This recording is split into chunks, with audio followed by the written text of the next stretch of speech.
Well,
hello. Don't know what that was all about, but there it is. How's everybody doing? How you doing, Lee? A little bit better today. I didn't get no rain. You know, you think in the 2 minutes that we had on this countdown, I could have fixed my chair, adjusted my chair, sitting there and make myself a little bit taller. I got a bad habit. I'll kick my foot up under mine and hit the little button on that foot, and I'll drop down on my foot, and then I'm stuck. Have you ever locked your leg in underneath that thing where your weight of your butt? Yep. I've done that too. Oh my gosh. Raining in Tennessee. Hey everybody. We got Randy in Tennessee and Steve. Hey Steve. Casey, Earl Dooley, and the Hillbilly Beekeeper. He's watching on multiple streams. The Texas Beekeeper. Good to see you. Haven't seen you in a while. 3 boys bees. Good to see you. Oh man. Sharon and Randy. You know what? I'm gonna tell you I've been putting these little shorts up of open feeding, right? And it works really good. However, I had tragedy in the open feed. So I went out there today. It rained. You know, I did that video. It was pretty nice out, but then we had like a late thunderstorm. And man, the bees did not go home. They didn't go home in the rain. They kept trying to forage it, and a lot of drowned bees in it today when I went out there. However, I put feed in it again today, and they went right back to it. So little population control happened, unfortunately. But, you know, if it wasn't that, maybe it'd have been a dragonfly or something else that would have got them. So at least they were trying to work through it all, I guess, you know. So yeah, I mean, today was pretty, went through some colonies. They're looking good. Greg Burns's queen's out and laying. There's eggs in there. What day did you put her in? Oh my gosh. When did, Thursday night, because I was late for Hillbilly Hives Live on Thursday night. That's right. A few minutes late because Greg was here. And yeah, put her in then. It took them about 2 days to get her out of the cage. And, you know, here we are. What? Let me see. So that gave us Friday, Saturday. She was out. So Sunday, Monday, today's Tuesday, and she's already got eggs in there. Somewhere around Saturday, you should start having a little capped brood. Well, there's a little bit of cap brood in there right now, but that was brood that I brought from another colony Previous. over there. So, that was I'm trying to read. They got stuff going here. Drill 2-inch holes in the sides and put the lid on.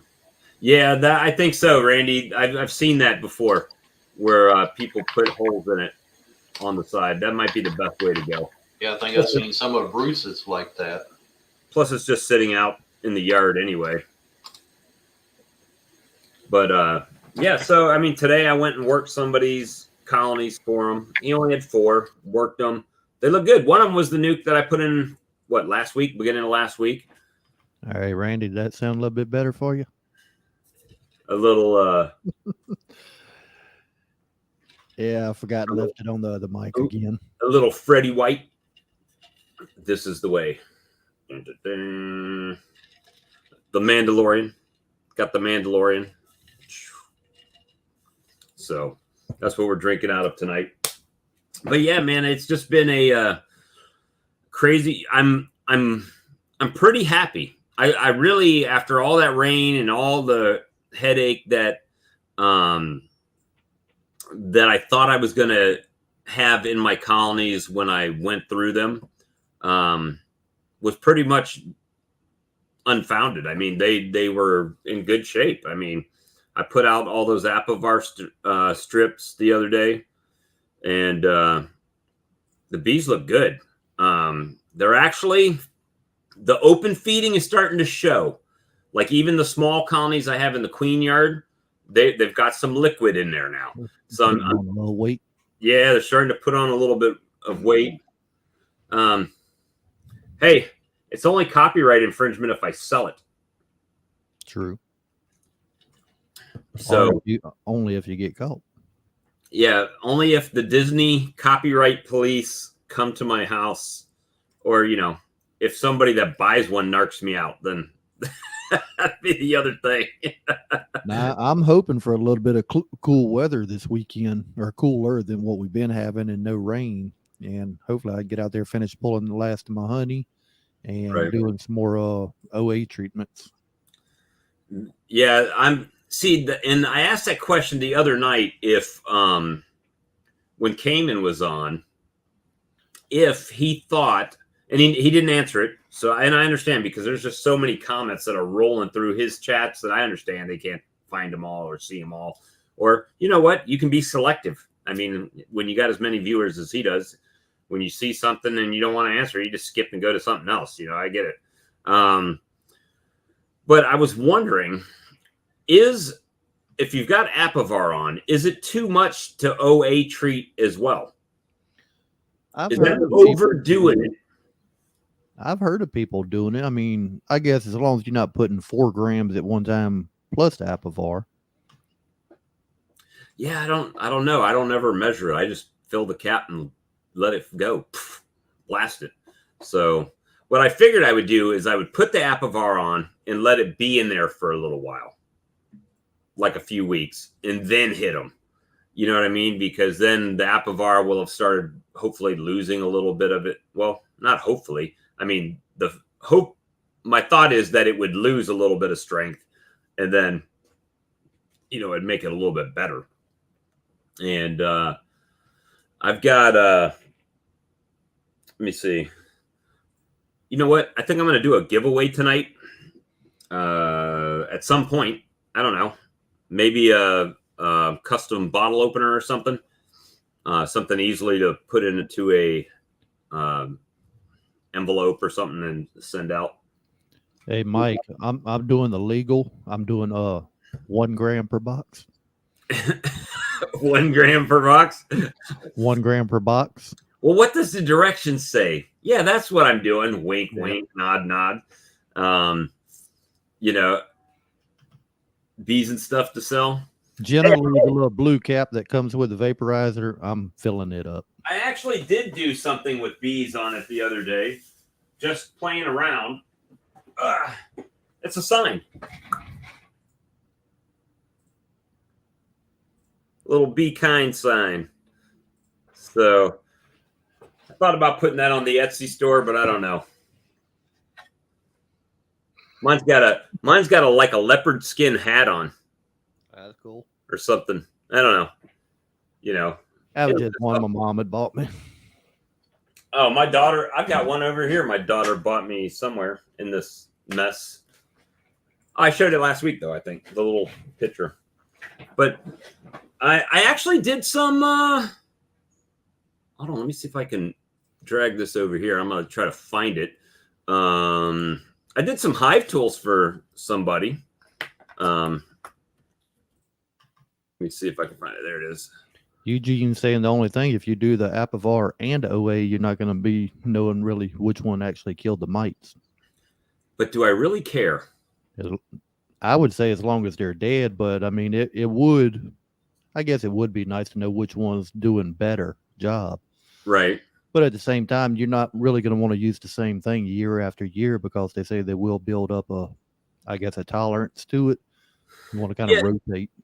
Yeah, see, that's the thing that last year I've only ever used oxalic acid. This is the first year that I've used Apivar. So,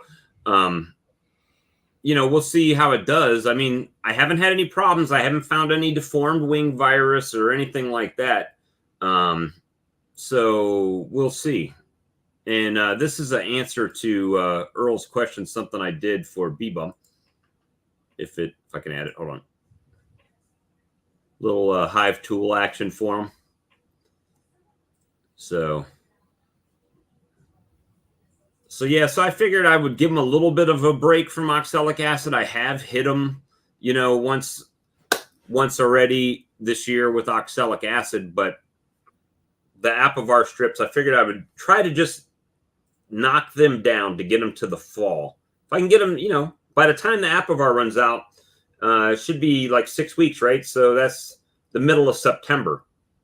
So that should hopefully, yeah,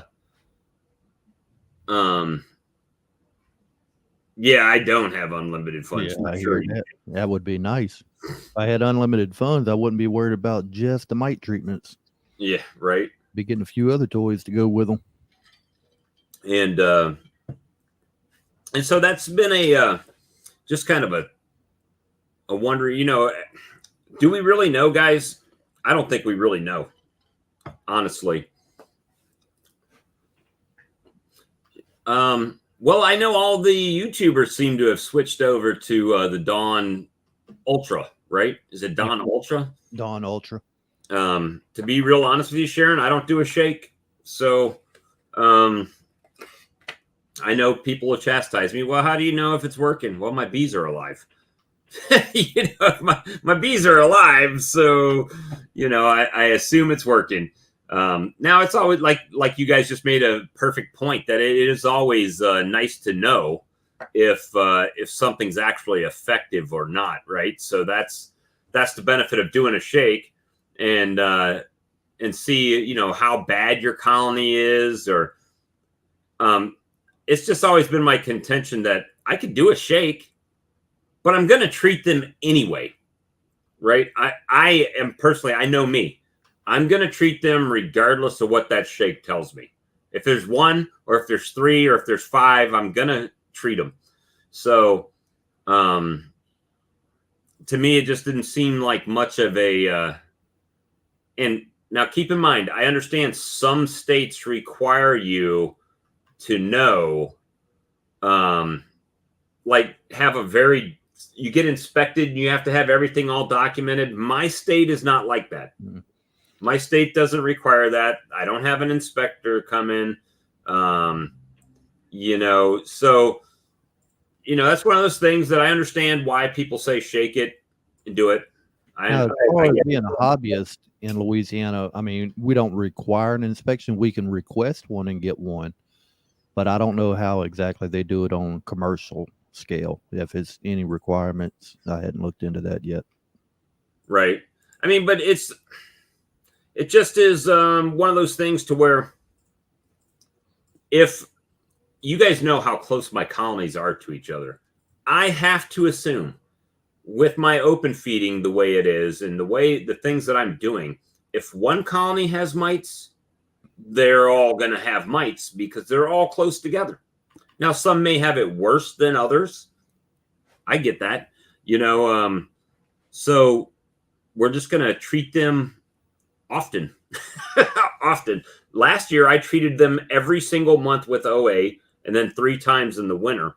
And, and that was kind of the accepted thing then. And then came out with that report with, who was it, Jamie Ellis or somebody that said, it's really not that effective. So things have kind of changed in the last year. But it worked for me last year. That worked for me to get my colonies to winter. My colonies that died actually died in the spring after the winter. Like, everybody knows I pulled my honey like in the very beginning of the spring, right? When it started warming up in January. It's when I started pulling honey from last fall. So I pulled that out. And then guess what? It snowed. Right? Am I wrong? That's what happened. It snowed. So it's been one of those crazy years where the weather just kind of went up and down and all kinds of craziness. But yeah, that's what I did. I might bomb myself. That's right. Well, last year, I mean, I believe it was February, we got down, I mean, in the teens for a day or two there, and then moved right back up. We don't get no real hard winter down here. Yeah, me neither. I mean, we really don't. It just about once every 10 years it'll snow. And it just happened to snow twice this year. Lightning struck twice. And there's a couple things that that I see the points people make, but to me they don't compute real well.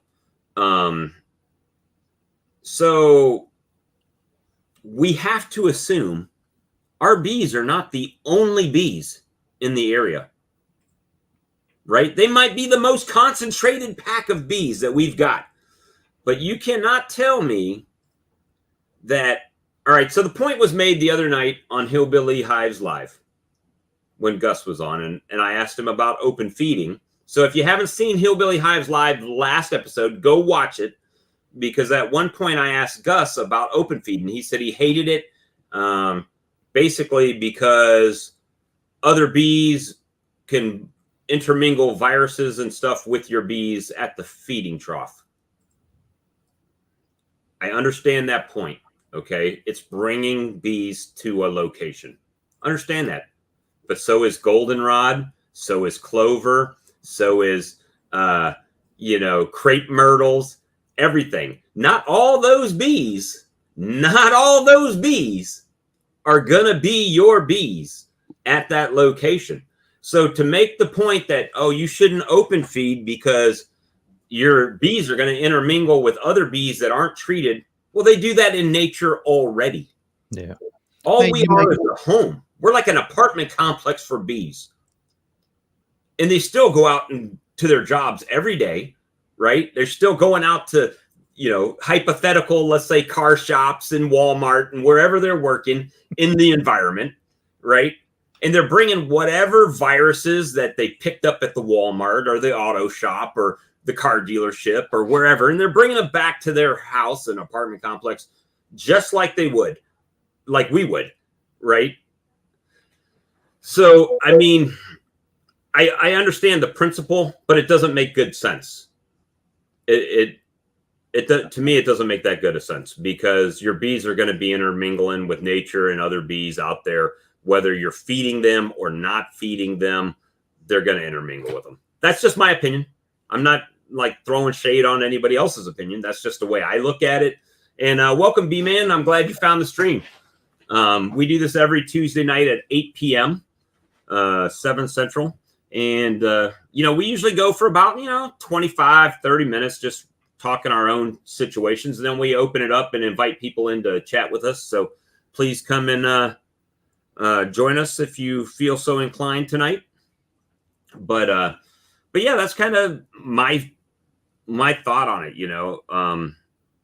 I am going right now. It's planned. I'm going Thursday to meet up with Dennis, and we're going to go get buckets of slurp, as I call it, from Bee Slurp, the 2-to-1 from Domino, and load my truck down so I can bring it back down here and get that going. Let's see. Comments been flying by here. I'm trying to catch back up with them. Houston is Thursday night, not tomorrow night, buddy. I just saw there's Sawmill Charlie. Hey, Sawmill. Good to see you guys. Everybody in the house, our regulars. And we're sporting 32 right now. If you guys have over 500 subs and want to share this in your community, we'd greatly appreciate it. And bring some people over. And Lee, what you got coming up for beekeeping?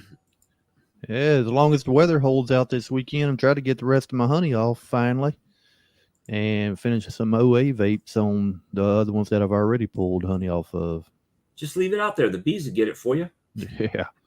That's the problem. They probably done got half of my honey now. We've been raining almost every day for a month. Anytime that I have a chance to get out there, it's raining. Or I'm out of state or work. I mean, let's see, in the last 2 weeks, we rained out probably 7 out of 9 days of work. Hey, Jim, I just dropped the link if you haven't pinned it on your channel, Lee. You know, I'm starting to see our lows are starting to drop down. We're starting to make that curve. We might have hit the hottest time of the year already because like it's supposed to be 93 here tomorrow, but by Friday it's supposed to be a high of 87 with a low of 66. And then Sunday a low of 65. So we're no longer in the 70s. We're starting to be in there, you know. Our low right now is going to be 72. I mean, we're still showing 70s for the low for the next week and a half. But the highs have been coming down. We're not hitting 99 with 110 heat index. Oh, yeah. Well, you know, still it was like humid today. I think we hit 102 on the heat index today. And, you know, it's pretty interesting. Some people caught the live I did earlier today, but I had I worked another guy's colonies, and I asked him what he wanted me to do. He said, you know what, just work it the way you would work your own colonies. Cool, I can do that. You know what I mean? And so went out there, and the nuke that I put in last week was doing good. I mean, I knew there was too much space in there for him, really. But we put him in there. And today, out of one of his other colonies that was slammed, I took 2 frames of caproot and some bees and put them over there with the nuke to give them a boost. So just equalized them a little bit, took 2 empties, put them in there for them to draw out. And, you know, they're doing good. He doesn't have that many bees together, right? It's just one stand with 4 colonies on it. And he's got some top high feeders on it. And the top high feeders are the like Man Lake type that have, you know, their frame. They got the black insert with the channel down the middle. Okay. I know but I've never used it. Hey, Sarah. Hey, everybody. Look, I got my shirt. You got Lee's shirt? Yeah. Nice. If you can't handle the heat, stay out of the hive.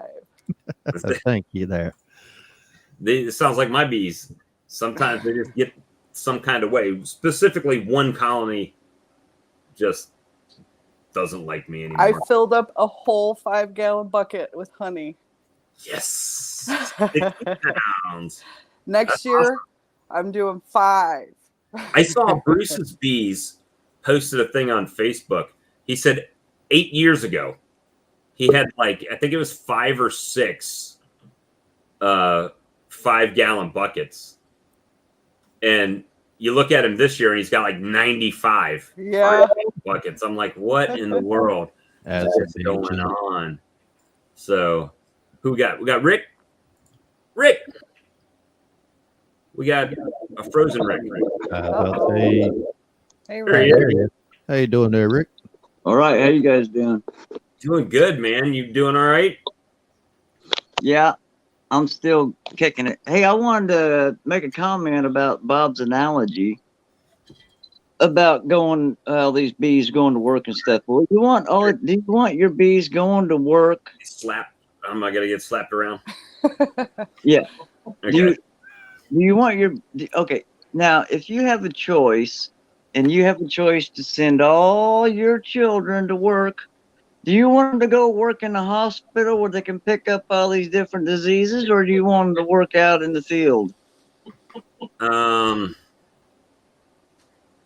Financially, the hospital. But what I'm saying, you understand the analogy, right? It's just that your bees, whether you're open feeding or not open feeding, are going to be intermingling with other bees. It's just natural. So you're treating your bees and trying to keep your mite loads down, but you're not controlling any of the natural bee colonies that are around you that are mite infested, that are infecting your colonies, right?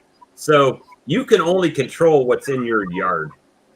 Once they leave that yard, which they're going to do every day, all you can do is the best to treat them when they come back, and try to keep that as minimal as possible. Where I can see, maybe not open feeding and bringing them to the yard would be beneficial. But if it's feed them or let them die, I'm going to feed them.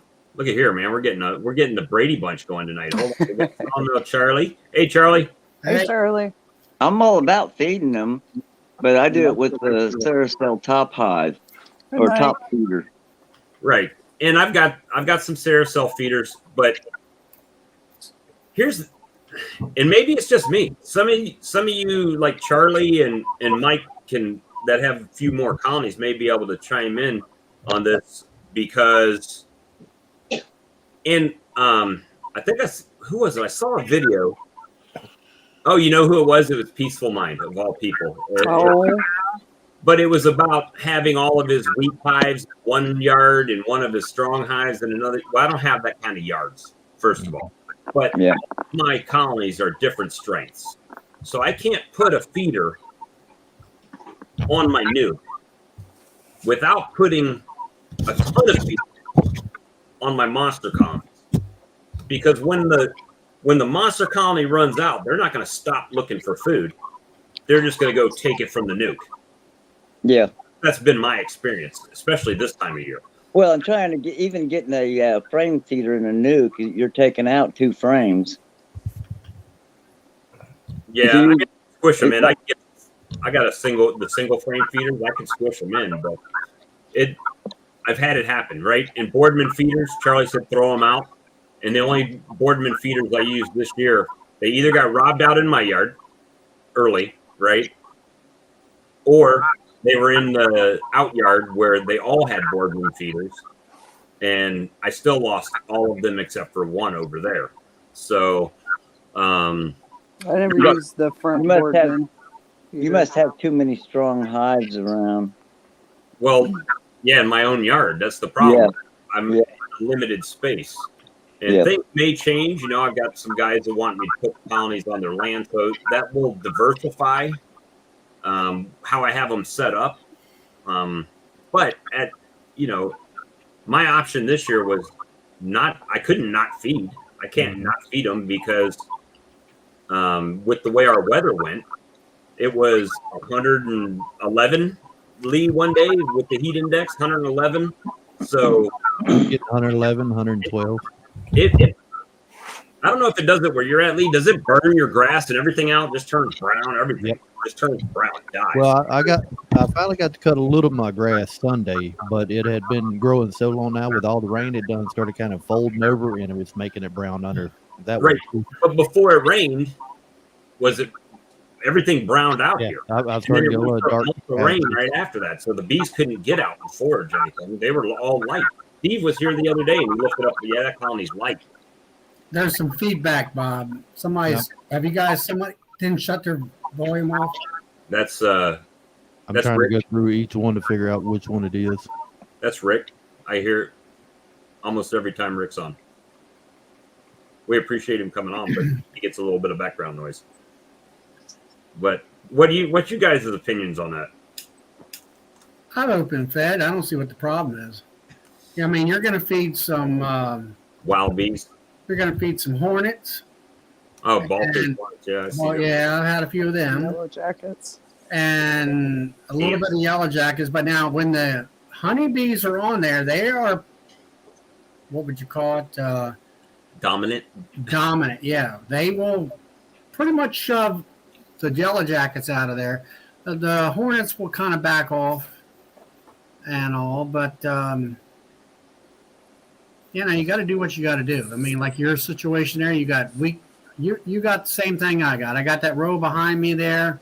There are nukes in the front of it. Down there, way far at my end of my row is my 10 framers, and in behind them are my 2 framers when I'm breeding or mating queens. And the only thing I do is I got a tote of Pro Sweet, and they can't smell that stuff. Right. I use that on my 2 framers. Now, where do you go to pick your Pro Suite up from? Well, I got a friend of mine that I come down there to Georgia and pick them bees up. He's a Man Lake dealer. Right, So, so you buy it by like the 5-gallon pail. No, I went out and bought he found me a used tote for $50, 250-gallon tote. So a couple of years ago, I bought a couple 100 gallons of it. What? Okay.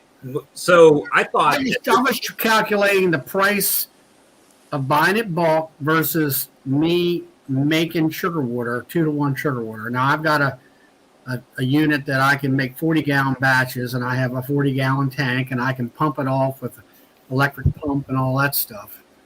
but the Pro Suite, to get Pro Suite, you have to go to Man Lake to get it. Yeah. I don't have Man Lake near me. Where's the nearest Man Lake to me? And it's too costly to get 5 gallons of it. So way too costly. But I am going Thursday to pick up the 2-to-1 from Domino Sugar, the cheap syrup. So that's and that's already mixed, right? It's liquid, right? Yeah, it's liquid. It's already mixed up. If you got a good price on it, do it. $8 a 5-gallon pail. That's cheap. Yeah, so that's $4 a 5-gallon of 1-to-1 if you split it. Now, if you get over a certain number of 5-gallon buckets at a time, do they give you a different rate, saying like you were getting 100-gallon? I don't know. That's Dennis just told me that they were $8 when he got them. $8 a 5-gallon pail. So the thing was that he got his in March of last year. No mold, no mildew, nothing in the buckets, nothing grew. It didn't ferment. So I don't know what's special about it, but maybe it's coming off heated and mixed. I don't know. But I know that the bees loved it. And didn't have any dysentery with it. Nope. No messy hives. They all took it. They sucked it right down. So hey, if it works, that's what we're gonna do. And I might, who knows? I might get with Scott and see if I can get some Beekeeper's Choice and mix a little bit in there. I don't know. I haven't had any trouble open feeding, and we've done it the last 2 springs. I've got a chicken waterer that we put the feed in, and usually within 4 hours it's gone. Well, I'm talking. I've been putting 20 gallons out. Wow. And I don't have as many. That won't last no time at all. No, 20 gallons in a couple hours, it's gone. I won't play the one. Let me share the screen if you guys haven't seen it. I mean, I've used 5-gallon bucket feeders, and like you say, about 8 hours, it's gone. And I'm talking. They get after it quick. Oh yeah, they just suck it down. So I'll show you this because it doesn't have any music behind it. But I think I saw that one. Yeah, that's a light day. The one from yesterday. Actually, I've got the site muted so I can actually show it. The one from yesterday. So this was yesterday, and you can't see all of the bees that are actually on there. There's so many bees flying in and out.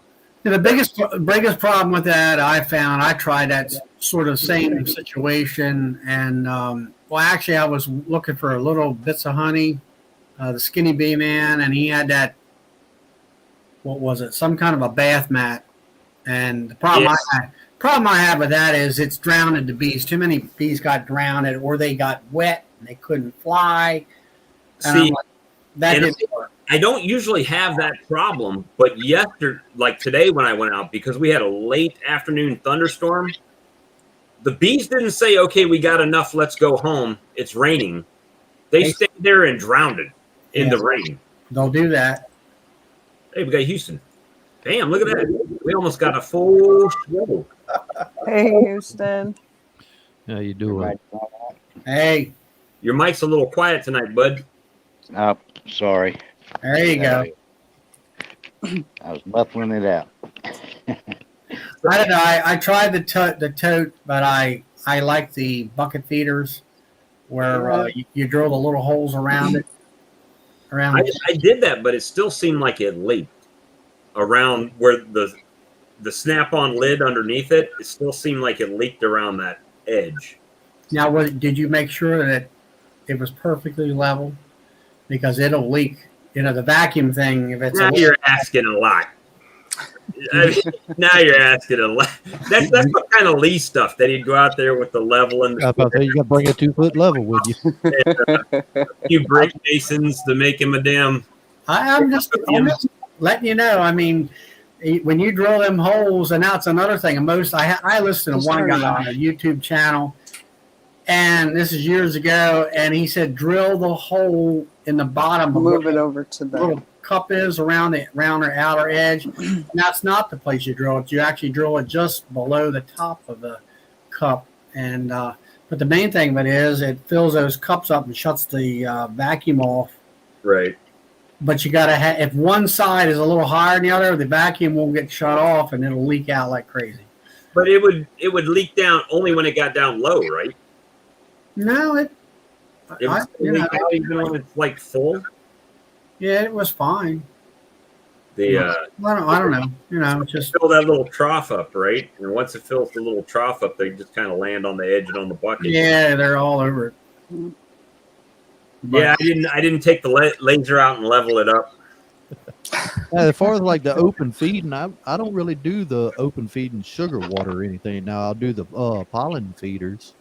Got the 4-inch PVC with a 4-inch 45 on the end of it. Yeah, I've done that, and the problem I found with that is that, like especially in the springtime or late fall, and yeah, they'll eat the heck out of that stuff, but they just pack it inside the hives, and you got all these frames of pollen, and it's like, I don't know, and they go through the wintertime, they don't eat it, they don't utilize it, and you got frames full of pollen that they just don't utilize.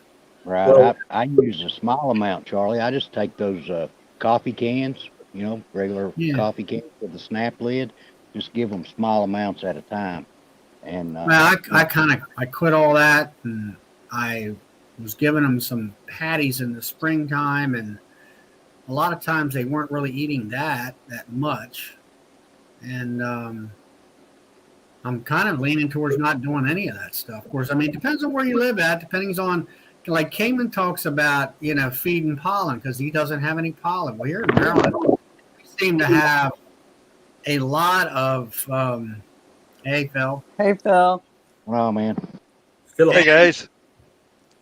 See, I don't, at one of my host yards, she has cows and they get into the feed. So I don't. Oh, yeah. Oh, yeah, they'll do that. Yeah, they'll raise corn strips. They're all set there. I haven't put any pollen sub on the colonies since spring, like right in the beginning of the year. Too much. I have a few. Like really weak. Unless they were really weak or just starting out, I'd give them something. They'd have something to store real quick. Well, honestly, I've never used it. Pollen sub? I put it in a tube feeder and they're taking it right now a little bit. I mean, they're not like killing it just crazy like they do at Ian Stepler's place when he breaks a 50-pound bag open, but they are using the tube a little bit. Well, and I've found that they bring in a sufficient amount, so I just never bought any. Like Charlie said, per area, you might not need it. Yes. Some colonies may have a surplus right now and don't really need it that much. I think I found that in one. I actually lost one. I was trying to do, it was an 8 frame, and they were having trouble making a queen. So I reduced it down to a 5 frame, and they still couldn't get it done, and that ended up getting overtaken by wax moths. That was very upsetting to me. I found a 2-frame. I had 2 over 2, and the bees were in the bottom, and the 2 frames up top were empty, and there was hive wax moth larvae, the little cocoons, all up in the box. There's none in the bottom. They were just over top of the bees in the box with empty frames. Now, I don't like them. I took them off and scraped them all loose. Yeah, I don't like them either. Oh, they're horrible. I had one infestation of the wax moth last year, and they tore up a bunch of the frames. But they're really nothing as bad as hive beetles. No. Well, and knock on wood, I haven't had the hive beetle problem. I've seen a few, but not as many as I did last year. Of course, I've tried the peppermint this year. I think that's been a good addition. One 5-framer today that I saw that had some beetles in it, so I was on squish and patrol, but I ended up pepperminting them up today and squashed a bunch of them. Yeah, well, I've had rain today, but it's supposed to rain again tomorrow, but I'm going to get back out there when the weather and put more in the other hives I didn't get to. But I've noticed that the peppermint works. Unless you forget it like I did and then come up with a big mess. I couldn't get out there because I had the COVID thing, which I'm still, guys, stay safe from that mess. But I was stuck in here just looking out and thinking, oh my gosh, I got to get out there and do something. The last peppermint patties that I made, Bugman, did have peppermint in them, but I haven't made any more since then. So, so to answer your question, yes and no. Yes, I will put it in there. No, I haven't made any more since the last time. So I hadn't made any of the pollen patties myself. I normally just buy the Ultra Bee pollen patties already made. Right. I buy the 40-pound box of them. Now, as far as like the pollen sub, like I said, I don't use it to make patties. I just put it in the open feed. I think I forget who I was talking to, but I said I'm not going to probably buy any more Ultra Bee and make my own patties anymore. Because I thought about trying. I end up having a 40-pound bag sitting around, and I only use, like the first one I bought lasted me 2 years. Because I'll make patties and then I'll put them in the freezer. Then my excess freezer has them in it, and I still have 30 pounds of pollen patty sitting in the kitchen or in the porch or somewhere, So I probably won't buy the sub anymore unless I'm just buying smaller amounts. Peppermints keep the small hive beetles and tracheal mites away. The bee man. Well, they reduce. They will reduce it. Yeah. Yeah, they've been known to. I mean, it's not a 100% one and done thing. You got to keep using it, but it works. Well, there's colonies out there in my yard that in January had hive beetles everywhere. And Lee's photo. You know me, I'll stay prepared. They had hive beetles everywhere. And after that first peppermint round where I went through and pepperminted everything over there, the bees have been able to keep those beetles in check the rest of the year. Yep. So are you guys still putting the peppermints in the 4 corners? Yep. The only two hives that I've got slimed out this year is the ones that I didn't put the peppermints in. Okay. Yeah, because the bees will drive the beetles in that direction. So that just popped into my head here. That's interesting. Yep. Well, I think it's more about the way that the beetles trick the bees into feeding them. Yeah, they all don't do that though. So it's the menthol and stuff that's in the candy that when they regurgitate it to feed it, it doesn't bother the bees, but it does. Well, they have the same mouth parts. Yeah. The beetles have the same proboscis as the bees do, so they are confused and think, oh, well, here. And Cajun said he just bought 3 bags. All I'm saying is it's worth $2 for you to try it. Try it. And if Well, it and don't do it no more. That's all I'm saying. Yeah, I was about to say, if the peppermint don't work, you can always eat them yourself. The bees will just eat them. I mean, but I left some of the oil traps in my hives, and there's no beetles in the traps in the ones I use peppermint in. Right. So that's right there. I've the one oil trap that I have still in the colony had 2 beetles in it, but it's been in there like 6 months. See, and that's probably quite a reduction from years past. Oh, you guys have no. Well, Lee has an idea. You have no idea when you open up the top of a colony and you They see fly out. there, 30 and 40. I've never had that running many, but I've seen a dozen at a time in mine last year, and this year it's half that or more. I mean, I lost 9 of 15 colonies my first year. and I don't care if I look silly putting peppermint in my beehive. Hey, they can say no. They can say you're treating them. Yeah, I don't give a damn. They didn't pay for my bees. You know what I'm saying? They're not going to pay to replace my bees. So if I put peppermint in and the beetles are fine, then I noticed good population. All the wings look good. Everybody looks good, except for that one hive that was struggling that I lost. But everybody else looks great. And I mean, to me, that's what it's about. It's not killing the beetles. It's a deterrent to help keep them out of your colony, to allow your bees to better manage the beetles that do get in there, because they're going to come. They're going to come. You're not going to keep them. They've been landed on my kitchen window. These beetles. These hive beetles, and I'll have to go outside and swat them.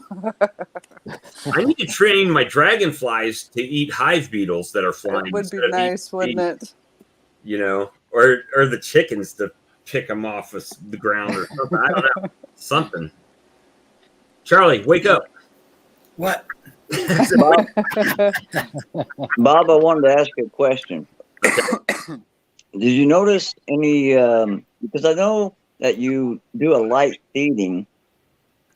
Have you noticed the bees making an excess amount of wax?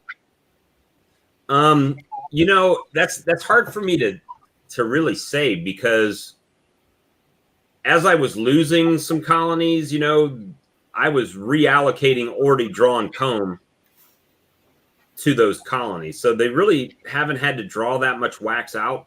And after I spun the honey out, I put the empty comb back on the colonies.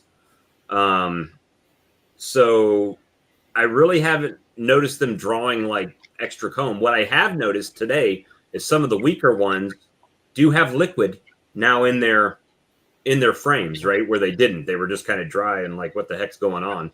But now they're starting to store some of that back, which was the whole point, you know, to get them to put a little weight in the colony, give them something to work with on rainy days. And that's one thing, you know, if you see a bunch of dry frames, you need to feed. Right. You know, because they're going to go backwards.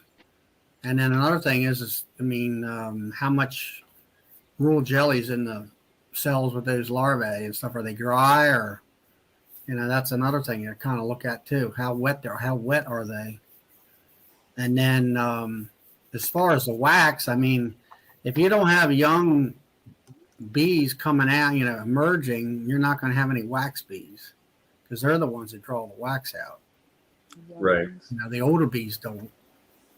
So, but it also depends where you're located. I mean, around where I'm at, here it is in August, they're not going to, you might force them to, you know, if you feed them enough, to pull some wax, but they're pretty much done trying to pull. Don't even, you know, it's one of them things where I don't even try to get them to draw wax.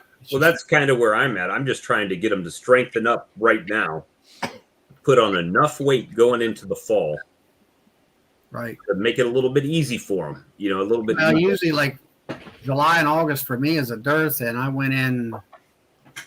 I pulled all my honey supers off, and I went on vacation this past week. And the week before that, I went through my honey hives, and I had about 2 supers worth of sugar water honey that I pulled off in the springtime. So I reallocated all that through those honey hives, And I was surprised and happy that the third medium that I use 3 mediums as my winter configuration. That third medium was a lot of nectar in there, and some hives I could only get 1 frame of sugar water in there, and other hives would take 3. I'm looking at empty frames or crappy frames, and I would, reallocate the stuff. But they seem to be, for me, doing well as far as, having food in the hive, which is good. I don't have to feed them, and it costs me any money. Right. So that's where I'm at right now. Yeah, I mean, I don't know. I mean, when I feed them, and like you say, I like, if it was a dearth right now, yes, I would have a top high feeder on all my hives, and I would feed them all at the same time. And when I would fill them, would be in the evenings, just before dusk, so everybody's in the house and not going to rob. And by the time daybreak hits, that feed's gone. Business as usual, and that's what I was doing with those 2 framers, and that worked pretty well until a dearth. As soon as the dearth hit, they were onto it. They're gonna go over there and kill them. That's what they're gonna do. Yeah, and that's exactly what happened. Yeah, that's right. I've had that happen a couple of years ago. That's like those little 2 framers, and I got that little wooden door on there. That's one of the reasons that's on there. Is number 1, to lock them up when I'm filling them with bees in the spring, and then number 2, though, like you say, if you put sugar water on there, they're doomed. And big hives will just kill them. Hey, Mike, I saw your video that you put out today on the entrance reducer. You want to tell us about that a little bit? Yeah, I was just going to say, there's a couple pieces of equipment that we should all have is on hand extras, and that's the double screen board. If you get a Mike, you wouldn't adjust your camera a wee bit there? I can't see you.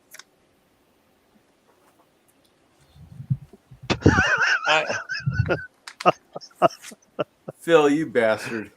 I just got a new camera and a stand, and I had the thing set up, and the video doesn't work. I couldn't resist. Giving me crap. He goes, "Yeah, you look fine, Mike." I kept screwing with it. I had that coming, son of a gun. Leave it to the Irish. No, yeah. Tell God Brooks he forgot his hat. Yeah, it's too warm. How do you know that's not one of my black cats? Anyways, no, maybe that's what is that what they turn out like? Yeah. It's can't you see his tail? Sorry, go on ahead, Mike. Sorry. Okay. So, double screen boards in case you're a hive swarm, you want to have those around, but you want to have robber guard entrances. You got to keep them on hand, and because every now and then a dearth, what have you, you will lose hives to robbers. That's it. End of story.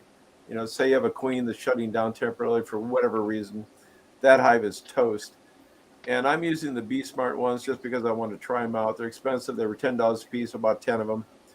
And I love the things, tell you the truth, but they don't fit on the nuke entrances.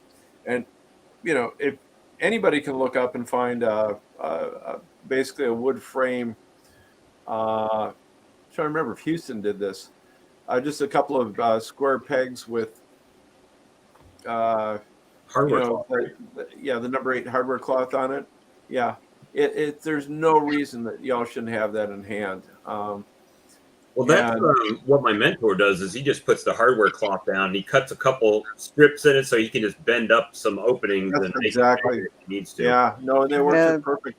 So David at Barnyard Bees does that too. Yeah. So, but there was something else I wanted to touch on, Bob. You were talking about getting the man-like trough upper feeders. The 2 gallon feeders? Yeah, that's the one that the guy was using at the yard that I was at. But somehow it's got roaches and moss can get in it like crazy. Even you've with got to use, you've got to use the Ian calls them foamies. The reflective bubble wrap. If you don't do that, you'll get stuff in there real easy. But there's another problem with those things, and that's the passageway in between the 2 troughs. They will build bird comb up in that thing like you wouldn't believe. But there's a trick to getting around that. All you got to do is drill a couple holes on either end of the trough, put some plastic, clear tape over it. Light gets in there, and bees don't like to build comb where there's light. That's not my idea. Somebody did a review on those things years ago, and her dad figured that out. And I'm going to be doing a video on that because I'm going to be taking some of those things. If you want your bees to draw comb, you need to dump a ton of sugar, less than 1-to-1 on them. I mean, massive feeding. And you cannot feed, and all the feeders I've ever used, even the frame feeders, you can't put as much sugar in there like you can with that trough feeder. They will fill that thing up and empty it if they're in the mood. Well, and so I'm going to be using that to draw a bunch of comb for next year. That's what my open feed has been, 1/2-to-1. Thanks, CC. So, yeah, making buckets of 1-to-1, dumping them in, and then filling it back up with water, which should make it 1/2-to-1, right? So yeah, and Charlie, you're drilling out the buckets. I got to really thinking about that because I love some of the crap you do, and I kind of ripped it off and modified it to a point. So I'm using the 1-gallon buckets, but I'm using the tin plug feeders in them. Okay. And what I do, go ahead, Charlie. Yeah, I know what you're saying. That's those screens, right? Yeah. So what you can do with those is that you take that bucket, and I gotta do a film of this because we had such a drought here. I was trying to figure out how the hell am I going to trickle feed all these things without putting buckets on them and whatnot. Normally, you just put maybe about 3 holes, put the bucket on top. No, didn't have enough buckets, so I got to thinking, what'll happen if I put 2 plugs in those things and then just perforate the crap out of them in holes, put them upside down, and put them over a couple 2x4s so the bees can crawl down there and get to them. And so that's my alternate to trickle feeding, open feeding. Yeah, I found it pretty good. I've seen that where somebody built a rack or something like that where they put a bunch of buckets like that, and then underneath there they took some cheap aluminum pans like for cooking. Yeah. And they put some like marbles or round stones in there. So if there was any drippings, that went down on the on that stones where the bees can land without getting drowned and stuff. Oh, yeah. Okay, so when you initially flip the bucket, you are going to get a bunch of runoff until the vacuum hits. Mm-hmm. But with the tin plug and the sealed bucket, I've never had leakage like that. But that's a bloody good idea if you got a leaky bucket there. What Charlie. I normally do on my 1-gallon buckets, it's got the little screen already melted into the lid. Yeah. I'll put once I fill it up and put the lid on, make sure everything's snapped down, I'll push down on that lid real hard. Kind of make it concave. That way, when I flip it over and let go, it's already created that vacuum. Oh, thanks, Lee. I might get 1 drip, and then, I mean, since I push down, there's a vacuum in it already. I don't get no more falling out. There. Thank you. So, because as far as my feeding on the hives, that's what I use is the 1-gallon bucket. I got the plugs drilled out in my hive. Yeah. Pull my plug out and stick a bucket on. So my friend Troy was using those things, and you want to pop those out, and after a while they just failed, and they weren't snapping. And I know Ian Stepler was using those things for a long time. In fact, I think he still does. The thing I like about the tin plugs, aside from that, is that you can vary the amount of holes that you have drilled in them. So if you want to trickle feed a hive, you can pop in a plug that's only got 3 or 4 holes in it. If you're trying to just really top it off in the winter, you can put about 30 holes in there and put it up there and then put it on that. So that's the other thing, because you can trickle feed or you can dump feed. With the screens, you can't really limit it like that, can you? Yeah. I mean, Greg, what's his name from Nature's Emirates Farm? Greg Burns. Greg Burns, yeah. He's got those plugs that he sells where you can pop any amount of holes in there that you want. Yeah, the tin plugs, yeah. I think we got ours from J&D Bee Supplies. Troy just ordered 350 of the things. We ordered initially 100 just to see how they would go. And they ended up, after shipping, they cost about 50 cents a piece, just to give you guys a heads up on that. So you've got that thing in there. Where are we here? D&J Bee Supplies. I got Greg brought me that queen, which was kind of funny because he said he messaged me. He said, "Hey Bob, do you live close to Columbia? Because I'll be passing through." I said, "Yeah, I live in Columbia technically." Has And everybody else heard this story? yeah, so he comes in, right, and when he messaged me, I said, "Hey, you got a queen with you?" I'm like, "There's no way he's got a queen with him." He's like, "Actually, I have one queen." So he'd gone to Bruce's Bees and took him queens, and he had a queen in his jacket pocket of his You suit. can't make this stuff up. And after he left Alabama, he went to Florida for a week, I guess on vacation. And for the whole week, he was feeding these bees honey and watering them to keep the one queen in the forager bees. He was taking them back up to Ohio with him. And But- now, did the hotel they were staying in know he had pets with him? Did he I have don't know. pets with him? Didn't need that, but anyway, that's how I ended up getting that queen from him. I was saying it as a joke to begin with. I needed a queen, but I wasn't expecting him to actually have a queen with him. That was so bizarre. Who You has? could just say that they're his emotional support insects. You're right. His service bees. That's right. Oh, They my got little God. vests on them. True. But all the attendants were alive in there. The queen was alive. That shows great care. Yeah, he took good care of that queen, and my bees had her out in 2 days. And today when I went in there was eggs. She was laying. So Does she have the Pepto pink mark on her? She has the pink mark on her. Yep. That's so neat. I hope they help Bruce's mean bees. But I think they needed a little help. I mean, they were producing. I think they good bees. They were doing what he needed them to. They were just a little They're rougher just than he wanted. Just mean.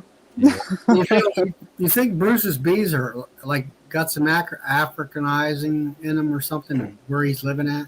I think they're defensive because he's got so many bees in one location. I think that's what's happening with mine too, is that they're just defensive of anything trying to get in, right? Well, in this time of year too, Yeah. usually my husband can mow around and they don't mess with them. But the other day he had the mower out and he got popped in the hand. Best thing I bought is I used to use a gas weed eater around them, and now I just got that battery powered one from Lowe's, the Cobalt 40 volt. That's And what I it's use. silent, and they don't care. I just walk in between them. This is done. Well, Sunday, whenever I cut my grass by the hives, I took my zero turn. I mean, I was almost bumping the hives when I drove by 'em. I put the jacket and everything on just in case they come out, but I didn't have one of them jump on me. I know you guys are going to say I didn't video it, so it didn't happen, but I actually did use my smoker today. I did at the other guy's bee yard. I lit the smoker and puffed the entrance, opened it, puffed inside. No stings over there. That only gets stung when I get back to my yard. I always puff the entrance, but I forget to puff under the lid after when I open the lid, and they don't really get after me. Every now and then I'll puff the entrance, but not very often. Generally, I just crack the lid, put a little puff of smoke on it, and let the lid back down. Then by the time I set my smoker down, turn back around, I think the smoke's done kind of went around in the hive enough, open it up, and they're pretty fine. Yeah, and then you got coming into play is that is there nectar flow and what time of day you're doing it? I mean, are the foragers out taking care of stuff, or are they hanging around the hive? Is it cloudy? Yeah, if they're just hanging around the hive, then they're just looking for a fight. So yeah, mine are always looking for a fight. It doesn't. Only some of them, but it's only after they get like double deep. When they start getting enough bees to be like double deep to triple deep, that's when they start getting. To me, that's when they start getting aggressive around here. When they're nukes, I can pop open pretty much any nuke I've got, no problem. Any 2-frame, no problem. Start going for the bigger colonies. How about say? I mean, I'm only running single deeps, but even if they completely full and I got 4 or 5 supers on it, as long as there's a nectar flow, I can pop it open with just a veil on, and they don't bother me. But let a little dearth come by, you better suit up. So we finally have a nectar flow going on here. In some of my boxes, I haven't drilled vent holes into them. So the 12 that are in the backyard of the cabin here, I'm drilling a 1-inch flat blade on there. and I got stung once.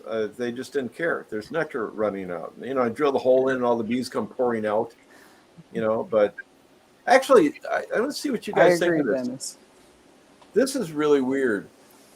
So a couple of my really strong hives, I drill a hole in the upper super, the upper deep, and drones just started pouring out. I haven't seen a drone at the entrance. Charlie, what do you think that's all about? What is it now? You drop? I drilled a hole in the second super, so it's above the brood box. Yeah. Which Is that doesn't above make your any. queen excluder? That actually doesn't. Yeah, so that's the other thing that really. Oh, I know what happened. They were trapped above the queen excluder. I'll tell you, got the excluder, they can't get back down until you drill Oh, that for hole. crying out loud! Why the hell didn't I think of that? What's that? The Because drone? the drones can't go past the queen excluder. That was so stupid. Well, No, what I'm that's trying just, to. it's something that, because I probably would have overlooked it too, wondering what the heck, and then Yeah, back so later. I actually keep green drone frames in each of my deep supers. So if I was 2 boxes, I got 2.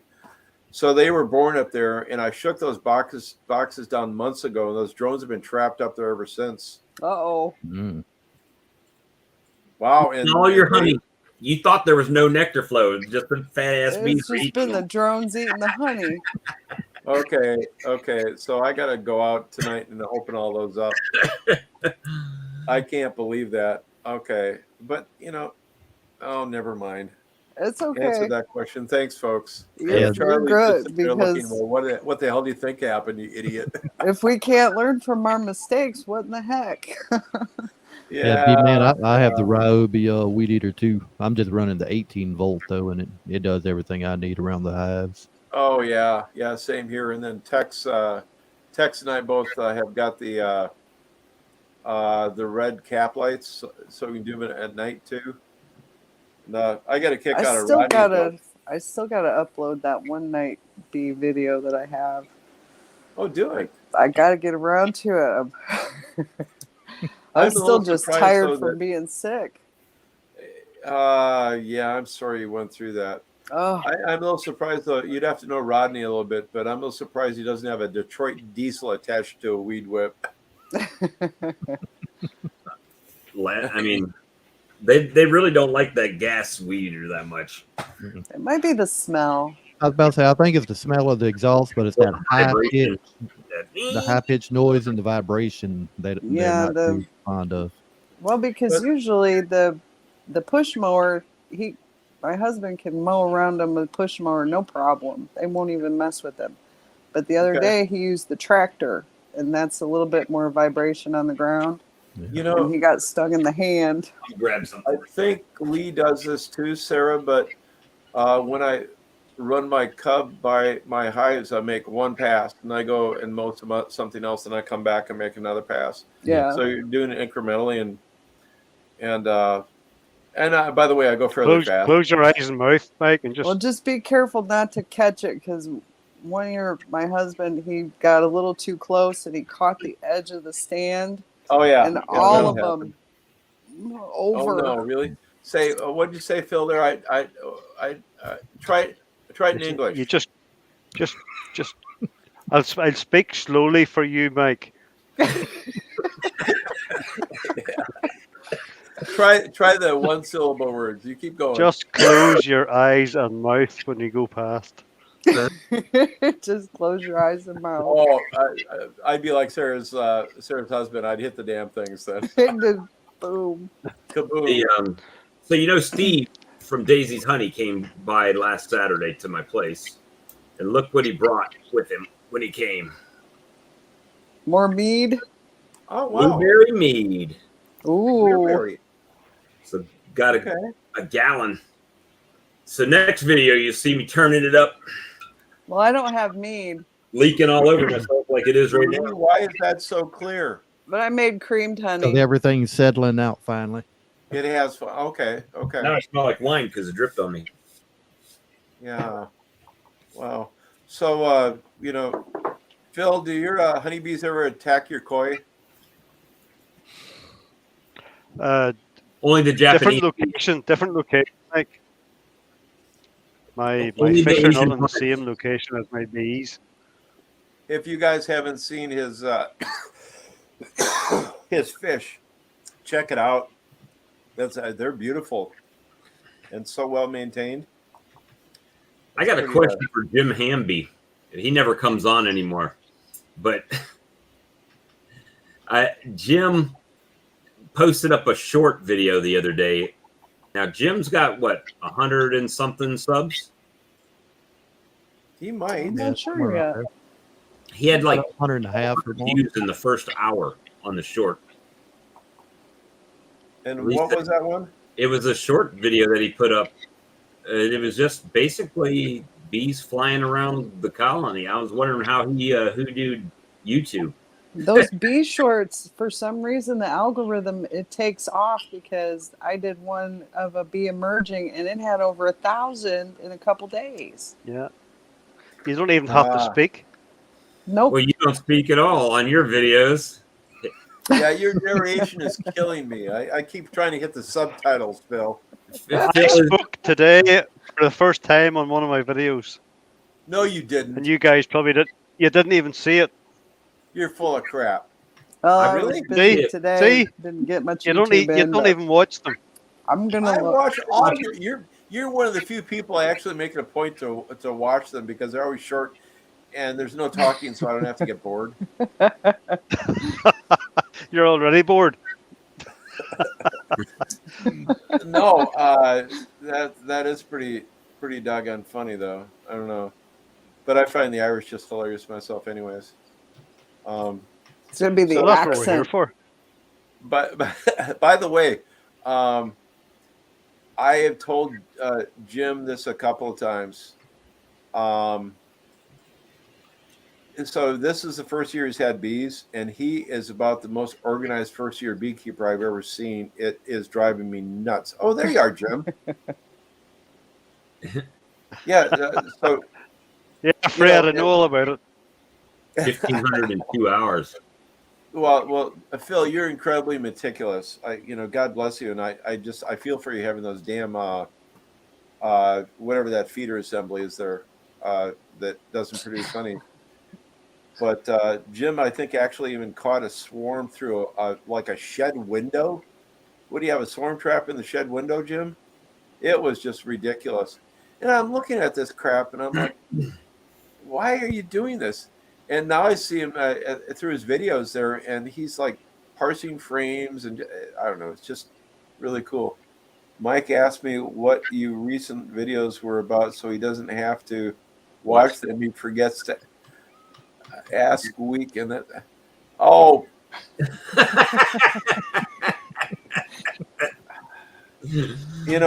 I'd hit William with a hockey stick, but he's used to that. I make him smarter. You probably like it. Oh my gosh. Just lovely stuff. Absolutely lovely stuff. So I got to ask Charlie. I just got to ask everybody a couple of questions here, and then I got to run. Charlie, where are you at there as far as pulling honey supers, or what cycle are you on? I'm done. I got 885 pounds this year. Okay. That's nice. Wow. And last year was 1,100, but the weather was better. Okay. Yeah, it's been a bit arduous with you with the rain and whatnot. Well, this year it was not raining continuously, but it would rain and stop for so many days. Like our big thing is locust trees and poplar trees, and they bloom for about 2 weeks. And last year, no rain for those 2 weeks, and the bees, the bees had, nectar wasn't washing away or anything. I think maybe another thing is I went and marked my queens this year because I was equalizing all the time, and it seemed like I lost about 4 queens. And I don't know what, after I painted them, and I'm like, maybe that was what the cause of it was. So, well, that's a quandary. Yeah, it's a coincidence or whatever. But they were packing honey, but I put cells in there, and they all. When I pulled all the supers off, I was checking for brood, and they all had brood and eggs, so we're all queen right. Okay, We're so doing that's good there. going there. So I'm like I say, I'm done pulling hunting. I'm done for the year, and I had to put, I guess it was 14 or 16 boxes in the dryer, and yeah, I guess it was 14 boxes. I Okay. dried it down. I actually left them in for like an extra day, like a fifth day, and then I would check them when the honey was coming out of the extractor, when it was going into the bucket, and checked each bucket, and that actually extra day dropped at about a half a point, and most of it was 16 and a half to 17 and all. I mean, I did have one comment on that dryer video where the guy said, I just do it at 18 and a half, and I'm like, well, you're right on the edge of fermentation. Big time. Why would you do that? That's I mean, I don't know. Well, that's what I especially if was you got worried any about. kind of. Go ahead. That's what I was worried about Sunday was the fermentation. I'm telling you, a couple of weeks ago, I pulled those 2 buckets of honey, 90% capped on every frame, but I was still getting 19.5% moisture on my refractometer. Yeah. I still put it in 5-gallon buckets, put the lid on. Well, to me, if it was fermenting, you're going to build pressure up, and your lid is going to kind of dome up. Yeah. I went out there and checked it the other day, still perfectly flat, no pressure on it. This we got. Jack, Who's here? And the last thing I wanted to ask is, are any of you guys going to do the AppleGuard? I can barely hear you again. Are any of you guys going to do the Jared, AppleGuard? Brian. I had this problem on this. What's with this Brian guy? He turns up everywhere. I can hardly. We can't hear what you're saying. We can hear any of us. Look about them right in front of them now, and they can't do anything. We can hear you. I can't do anything. Us beekeepers in Ohio, we're not worth anything. You said it. You said it. We didn't. Oh man, that is a bummer. I wonder if it's in the settings. I bet you did. Audio. Yeah, Dennis, I checked the that's fine. calibration on my refractometer Headset. twice. I've done it outside at regular temperature outside, then brought it in, let it cool off for 2 to 3 hours, and checked the reading again. They're going to come back. Still reading 19 and a half. You gotta mess with their settings. Hey, Mike, what was your question a while ago you were having? I was wondering if any of them or any folks were going to use AppleGuard. I just use oxalic acid. I'm actually going to order a tub of it. We can hear now. I can hear you. We could hear you the whole time. But I'm waiting to. So how did you find Jared down there in the mountains? Did you get lost? Oh, dude, we're close to Charlie knows where Floyd is, so he's right by us. Are you close, Charlie? No, I'm not. I'm 7 hours away, but I go down there and dance. That's what I mean. He comes down to Floyd. He knows exactly where I live at. Now that's a viral video. Us seeing Charlie dance on YouTube. Yes, yes. I want to see Charlie dancing while they're filming a commercial at his sawmill. dancing while the saw is running in the background. Exactly. No, Charlie, I was working in Roanoke. Okay. So you're about 40 miles south. Yeah. Yep. Yeah. Yep. Hey, Phil. Brian, Phil, you're sorry like about- the roving beekeeping journalist. That's exactly who I am. Yes. Hey, Phil, Yeah. sorry to do this, but if Charlie's dancing around the sawmill, he might end up like you. Whoa. Whoa. Wow. That's cold. That's cold, Dave. You know we love you, brother. Oh my.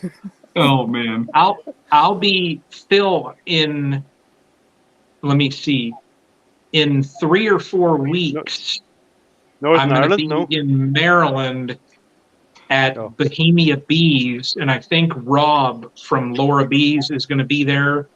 I think Ricky, Horizontal Hive, Ricky, I think he's going to drive up also. So, yes, I'm the roaming beekeeping interviewer. Dancing. Charlie, were you dancing there? Yeah. What kind of music was it, Charlie? Bluegrass. Bluegrass event. I was flat putting there. We need a clip. Someone's got to pop up a clip. You know what flat Oh, footing is? please. I do know Please. what flat footing is. Please, there be a clip. What is I haven't seen one, but That's Yeah, awesome. Was it listen at to High her Life? some It wasn't High rap, Life, right? food Yeah, it rap. was High Life. It was when Cayman was playing. Oh, dude, Uh, Cayman. All you got to do, let's just send you an email to Cayman. Say, hey, we need to see if we got Charlie in there. Charlie needs to Flatman. highlight Was there someone. beer involved, Charlie? Huh? What's that? It's not a bit of Was there beer involved? It's not a video. Didn't happen. Was there beer involved? Oh my Charlie god. plead the fifth on So that. when are you going to be up here? I mean, Bohemia Bees is maybe an hour away. September Rob 9th. will have to pass me to go over there anyway. So Let's that's see. exactly a month from today. September 9th, I'll be at his place. I've already set it up that day. It's the Friday after Labor Day. Dude, we might as well get a meetup up there. Let's see how far it's from you. It's Well, I'll call Rob up. Warwick. Maybe me and him will drive over because he lives 30 minutes south of my house. Rob does. Yeah. I hooked him up with some bees this year in the spring. Okay. Yeah, Warwick. Try and pop it up and see. I mean, I can. Charlie, does That's it 5 hours 46. for me. Yeah. You're I coming, will probably. you're coming into Philly, ain't you? Huh? Didn't you say you're coming in, flying into Philly, or driving into Philly, or something like that? Yeah, I'm gonna drive to Philly, and from Philly to Jason's place, it's like 1 hour. Yeah, it's about right. So I'll scoot. I think I have to work from like 8 until 11 o'clock, and then I'm gonna go to the hotel, check out. I'll probably be down at his place by 12:30, 1 o'clock, and he's talking about getting a bushel of crab also. Crabs. Oh, and Oh, yeah. I think the price So- of crabs is So you going know how to down eat crabs, quickly. Dave? Is that a He medical said it would be a condition? couple $100, but I said, well, if we get 4, 5, 6 people, I'll pitch in and just sit there and talk bees, eating crab. Life would be Oh, rough. sorry. Yeah, that'd be a terrible time. I don't know why anybody would want to go there for that. Yeah, that's right. Yeah, Sounds like the worst time to be. It's the worst time of year to do it. Everything. yeah. That could be the worst time ever. We would probably have to do a live stream just to share the suffering. Yeah. Rub it in, salt in the wounds. Y'all can make sure. Don't forget the butter too. Don't forget the butter. Well, Bob, I would do that for you. What? You You know- rub it just for me? I would share my suffering just for you. Yeah. So, Brian, when are you going to come over here? You're meeting all these other guys. When are you going to come over to Northern Ireland? I'm telling you what, let me talk to my wife, because if I could get over to Ireland, I already said if I could toss down a good pint and run through the hills. But if I do, and I know this is Scotland, and but if I do, I want to paint like half of my face blue and jump on a horse with like a turban or a toga or whatever you call that outfit. You mean a kilt? And a kilt. Kilt. And You know what, Brian? Just stay there. Don't bother coming over at all. Just stay there. We could do like Braveheart and stuff. Brian, Somewhere around. now, Just now, Yeah. Scotland, Yeah. the movie was in Wear Scotland. underpants. But I could go riding through the field and I could be like, you could take my queen, but you will never take my colonies. Oh my God! Is getting deep. No, Just just stay there. just stay in the States. Stay there. Stay there.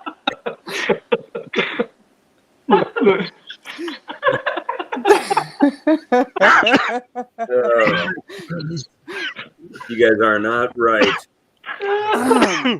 Hey, Now, Jared, Garth Brooks is in the house. You said what? I might be coming your way like late. What is it? The fourth Saturday of October, which is Blue Ridge at Ferrum down there at the college. Oh yeah, you're talking about the Folklife Festival. Yeah, Folklife Festival. Yeah, shoot, come on down, Charlie. I'll probably be there too. Oh, okay. Well, hook Because up. I'm 5 minutes from there, so Okay. you can come on by and see the bees and hang out. Yeah. Yeah, I have to go down and watch the coon hunting. Yep. the barking contest. Dude, that's some of the wildest stuff. Already found it. I haven't. Huh? Yeah, they got the coon hunters down there, and they got their dogs, and they have a barking contest, and they have a running the dogs have to swim across the little lake down there, and all that kind of stuff. It's actually Mike broke a long time ago. Mike was broke a long time ago. He said, "Oh my gosh." Hey, only on our show, right? You get this. Time Charlie. has no meaning here. I'll never forget when my wife first went to that, and she was like, "Man, it's kind of crazy how the dogs sound." And I was like, "Oh, really? You've never heard a coon dog before?" And she's like, "Well, no." I said, "Well, do your best impersonation of a dog." So she like does it. It's the funniest thing. She was just like, and it gets me every time, man, because I'm like, "What did that dog do?" Oh my! It's great. It's great. I'm gonna catch it on video this year. Make a song like the "What does the fox say?" Only what does the dog say? Yep, exactly. The Bob and Lee show is a show. It is a show. It's a spectacle. Yeah. We'll say that. Hey! Public service announcement. There will be no show tomorrow. Really?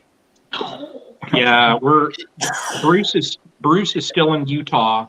It'll be his last day with his family, so he's like, he kind of, was sitting there and he's like, well, it's dinner time, last day with the family. And I was like, Bruce, enjoy your spend family. time with your family, and Greg is literally swamped to the point where he was like, maybe we can do an hour only, and I said, let's just take the week off. So yeah, tomorrow. Keepers are understanding. When Greg came through here, I mean, literally, I had no idea. He just texted me, "Hey, do you live in Columbia?" Yeah. Okay, I'm swinging through, but I'll only be able to stay for a few minutes. He was like here and gone less than 30 minutes. Sounds about right. I mean, I put that sign on that I burned for him on the laser, and literally I said, "But it'll be done in about 5 minutes. Either you can wait, we can talk a few more minutes." He's like, "Man, I got to go because we're driving straight through, like 12 hours or something from here to his house, and it was already 8 o'clock." Did you at least get him stung, Bob? Do what? I gave him some honey. I swapped him honey from. No, I didn't get him Oh, stung. you stung him for money? All right, okay. I taking those things while he was at Bruce's. So, Brian, it's about time you made the move back to the Lee and Bob show rather than the stream team. To where? He said you need to jump ship and come to this show. Yeah. Oh. Go to the Lee and Bob / Bob and Lee show. Yeah. Because nobody knows quite what it's called yet, but it's Brian's like, Right. nah. The Tuesday show. Right. What's called the other B show? The other B. No, it's what is it? The Tuesday night. Tuesday Night something. Live. Tuesday night. Yeah, Bob it and Lee special. just rolls off the tongue. It does. It rolls. Yeah, It that's used to nice. be used to be No Life Beekeeper. That came out. Yeah. But normally we done the No Life Beekeeper chat on Friday or Saturdays. Or Friday, Was that Saturday, Sunday? and Sunday, or Friday, Sunday Saturday, Sunday. night. it was all the time, right? So now that we Yeah. got some help, right? Now we got Houston and Earl and Johnny doing theirs on Thursday. So come back to the dark side. Well, and I'm going to get replaced by Mike Berry anyways. Yeah, that's true. That's true. We haven't had a Randy sighting tonight, so he's probably Yeah. in the background. Randy, hey, you got to give a call to the Dirt Rooster. Yeah, I'm going to be That's replaced anyways. So That's a dirt That's bike. what Fred's waiting for. We got to give the call to the Dirt Rooster. Go ahead. I didn't hear it. You got to replace that with the dirt bike sound, though. Oh, dude, I thought that would have been Randy. Oh, What's up, Earl? we're in trouble Hey, now. Earl. We're in trouble Mind now. if- Do you mind if I call you Uncle Earl?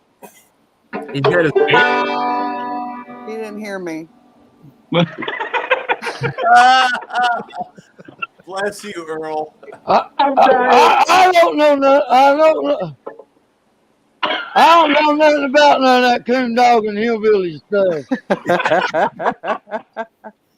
Bunch of rednecks, bunch of hillbillies. Earl, All right, I'm done acting. you didn't hear what I said. Lay a thumb on that old 5 here, Earl.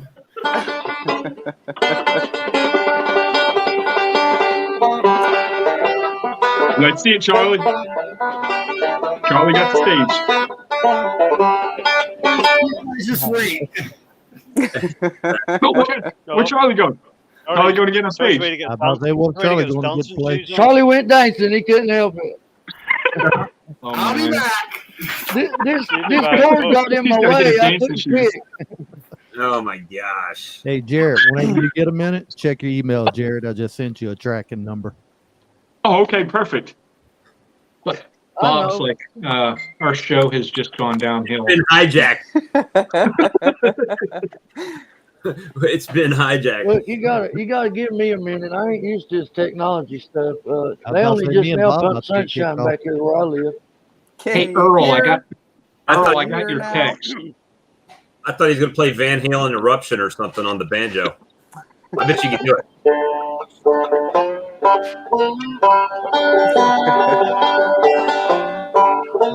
Dead or alive. That's Bon Jovi.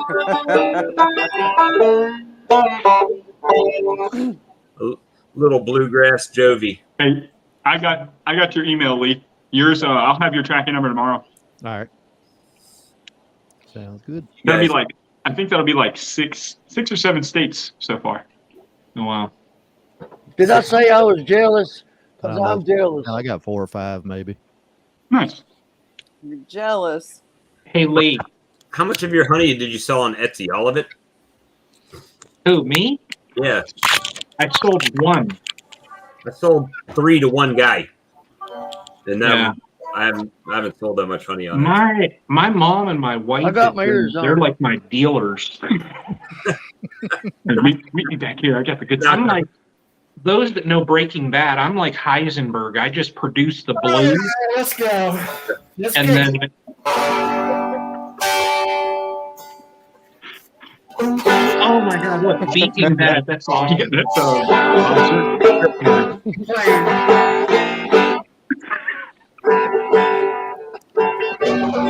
We're going to I have got it. banjos on the live stream. How about that?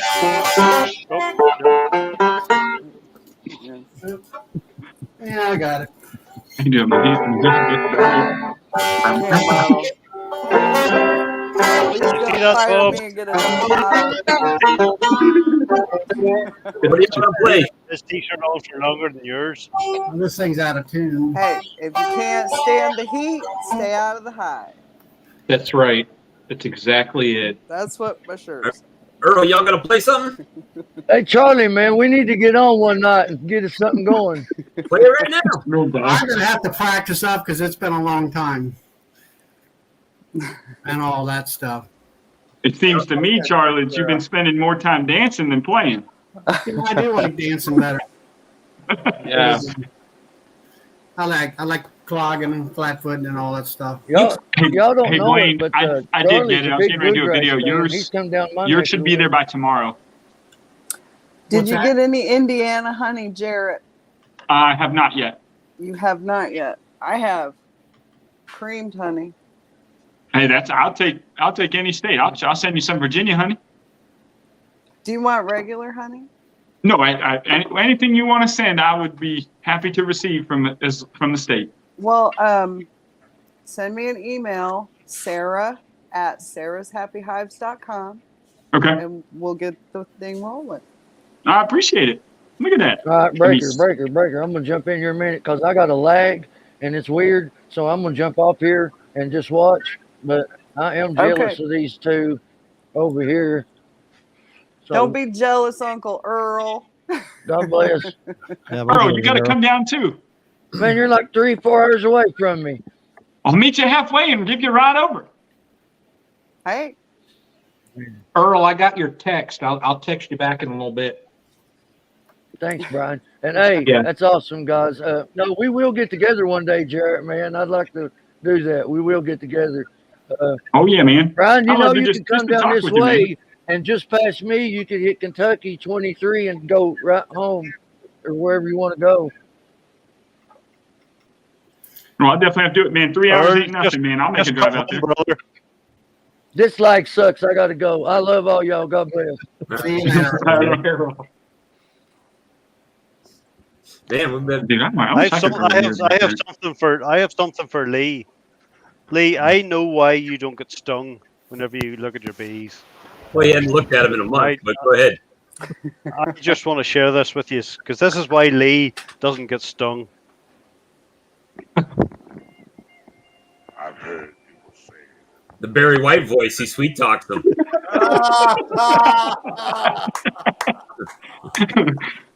Oh my! Give me a little bit of Thank the you, love. ladies. Copyrighted. You're gonna give me a copyright strike. I already got one for playing the chili Hey, pepper. hey, Phil. That's Phil. why Lee doesn't get stung.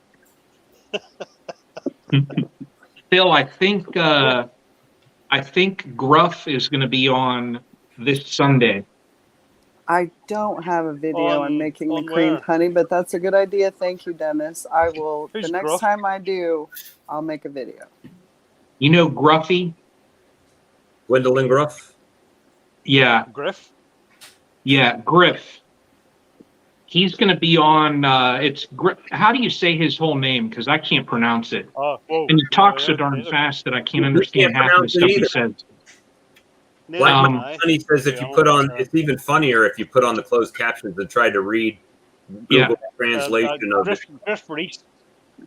I'm gonna send you William. I didn't. He's going to be on Sunday, I think. Trying to iron out like an exact time, but we've been communicating back and forth with the 5-hour time difference. By the time I get out of work, he's sleeping, and then I get a message at like 4 a.m. And when I wake up, I'll send him a message, and then when I check it when I'm out of work, he's sleeping. Yeah. So Tag. So you tell me it needs to be like Phil. it's Beekeeper literally tag. taken like a week to, try and iron out something. But If he was hardcore like Phil there, he'd just stay up. Yeah. Phil 4 hours ahead of us. Or And no, he's got to 6 be to work in hours. the morning. He's 6 hours. I mean, it's only 2:37 here. Only. so that's 5 hours. Yeah. It's 9:30, and I feel like it's 11. Yeah. Yeah. Yeah. So Brian, what are you doing with your Okay. bees, man? I saw your wash video. I'm not doing anything with them now. I'm in Virginia. Well, obviously. What's the next step? What's the next plan? Hope and pray that they live through the winter. So that's it. Just It's about it for all of us, isn't it? I'm gonna. I think, how many treatments did I say I'm probably gonna get them? You're gonna Is end it up 5 or six. I think you said 6. 6? I'm gonna hit them with 6 rounds of OA. Dose is an undisclosed amount. right. Brian's trade secret. Well, dude, tell him about the Bob Benny video. Yeah, I'll share a crazy video that Bob Finney had, this gas gun that literally would gas a whole room. Brian's next plan is to grow to 30. Phil is not correct. I sent you that message. What was that, yesterday or this morning? I sent you that message. You're going to be at 30. Well, you guys say that every single video that I put out. And Brian says, "Shut your mouth." So how many Yeah. do you have now, currently? What are you sitting at? Huh? How many are you sitting at right now? 10, and they're strong enough that I could feasibly split them and be at 20, but I can't, time-wise, I can't. Well, No, I mean, I don't you're have the time. exactly where you said you were going to be. I thought you were over. I thought you went over them by a little bit. I thought you said you wanted to be at 10 and you went a little bit past it. I was at 11, and then I had one colony that I just was farting around with, and it ended up with a laying worker, and I just shook it out. So, but it was my own negligence. I didn't manage it like I should have. Right. So, But Hey, Lisa. yeah, that's it. I'm gonna treat them, and hopefully, I'm hoping that the fall flow up in Ohio my way is as strong as what this spring was. You get some of that buckwheat, honey? Oh yeah. And that's it. I mean, I'm crossing my fingers. My washes were all, that one had 10 and 4. But all the other ones I checked, all the new ones from this year were all with 1 mite. Right. So I'm like, Decent. August to have washes of 1, I will take it. So That's awesome. Now, yeah. have you used Apivar or anything in the past? Or is it always just salicylic acid? No, I do Apivar. I hit all of them with Apivar first thing in the spring. And I actually had to pull the Apivar 2 weeks early. You're supposed to do 42 days. Right. I pulled it after 4 weeks because they were getting so big that I was going to have to throw supers on them. And I wanted to pull the Apivar and then give them, I think I went 2 weeks after the Apivar was pulled, and then I put supers. Okay. So they grew so darn fast that I couldn't do the whole treatment, but they're sitting pretty good. So, yeah, I don't share the super legal dose. Yeah. But yeah, they all had Apivar. I do OA, and depending on what my washes will be, if I need, I have Formic also. Right. But I'm hesitant to use that right now. So, huh? Put Apivar on mine right now, and okay. And because this first season that I've used Apivar, so I put that in. But hopefully, in 4 to 6 weeks, then I'll hit them with the OA and blast them again. Bob, it's a good treatment. I mean, it's not hard on them like what Formic or Mitaway quick strips are. You drop the strips in. I mean, you literally walk away. It's not like, I mean, even with oxalic, you're glued to them. Where every, like I like to do every 4 or 5 days and hit them. Apivar, you drop them little strips in and set it and forget it. Call it a day. Yeah. Well, yeah, but if they work. On your OA, how often are you doing your treatments? I like to do mine every 4 to 5 days because that's in around where the half-life is, where it's still having, an effective treatment is 4 to 5 days from what I've read. That's generally how I do mine. I do mine every 5 days for 25 days, so 5 treatments. Yeah. That way it breaks up the whole cycle of every hatch to open zone. Now, dose, there may have been 2 very filled caps. But that's all hearsay. It hasn't been confirmed. If it wasn't on video, it never happened. Yeah, it hasn't been confirmed or denied. Well, Jim Hamby just had a good question.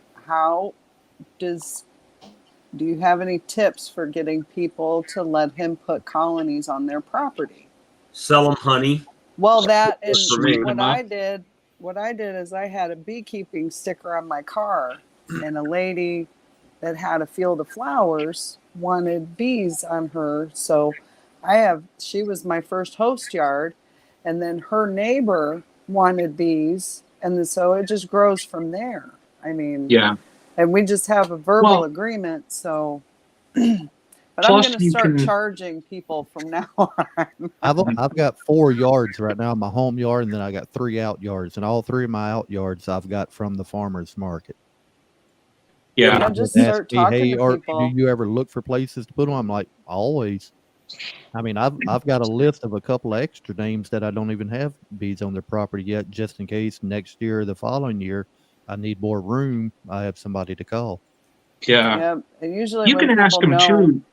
If they're farmers, if they have a garden even, talk to them about the benefits of having the honeybees on their property.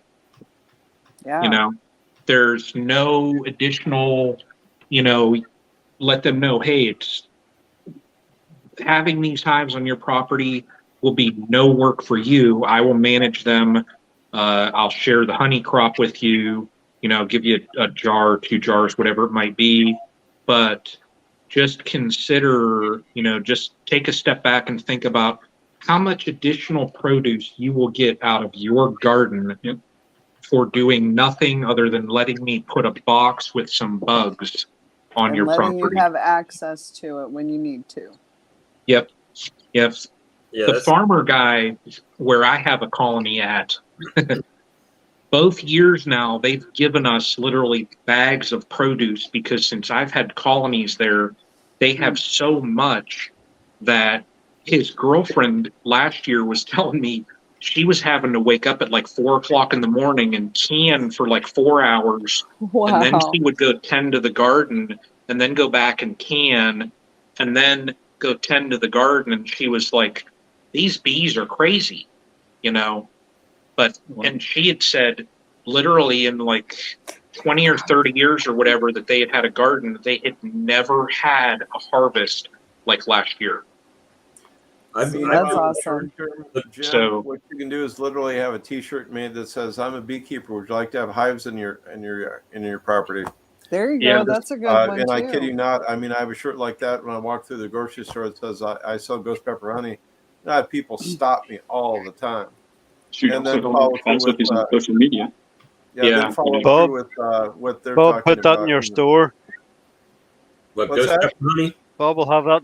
Bob will have that in the store next week. I'll Ghost see. My second host, he does maple syrup, so we trade his Oh, real wow. maple syrup for my Oh, that's honey. wonderful. That'd be good. Yeah. It's The worst of it is, Bob, I'd buy one. The perks of beekeeping are just, they're coming out of no. I mean, they're awesome. By the way, Yeah. one of my yards, I give them a case of honey every year.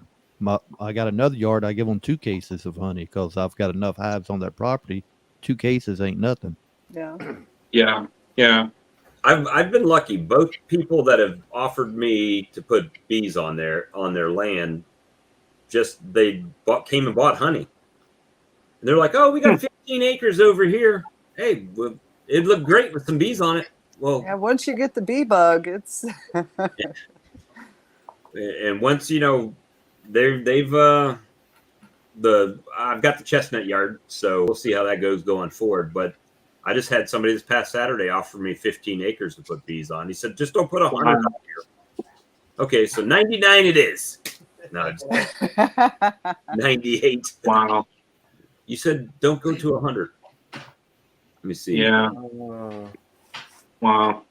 What's this? Oh, missed it. There you go. A gallon jar of syrup exploded next to me at a bee house a few weeks ago. Oh, man. Are you okay there, Mad Mort? Oh man. I had a jar of honey explode down the road. Good night, Have a Blaine. good night, Blaine. Yeah. Take care. Catch you later, Blaine. I'm going to run off here too. So y'all have a good It's night. good to see you, Mike. Good to see you, Mike. See you, Mike. You take care, buddy. Feel better, and y'all have a good time. And Everybody mark it on the calendar. waving. Neither Mike or Charlie ate anything on the stream tonight. They didn't. Hey, try Oh and my get gosh. No popcorn. Try and get that camera right for the next time. Oh, okay. Yeah, you got us pegged there. And Phil, we're going to be running a bunch of slab cedar less tomorrow. So it's be thinking of you while we're milling out wildly. So, okay, well, folks, God bless, and y'all take care. Have a All right, good Mike. night. Bye bye. See ya. Right, Mike. But yeah, so I mean, it's just I'm pretty happy with my colonies right now.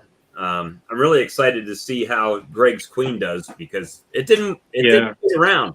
It's not like some of my queens that walked around for a week before they started laying. It's like, okay, I'm out now. Time to go to work. Random question for you though, Bob. Mm-hmm. Why was the queen marked pink? That's Outside of the year. Pepto-Bismol. That's a Greg Because- thing. I don't know. Greg did it. Show them out.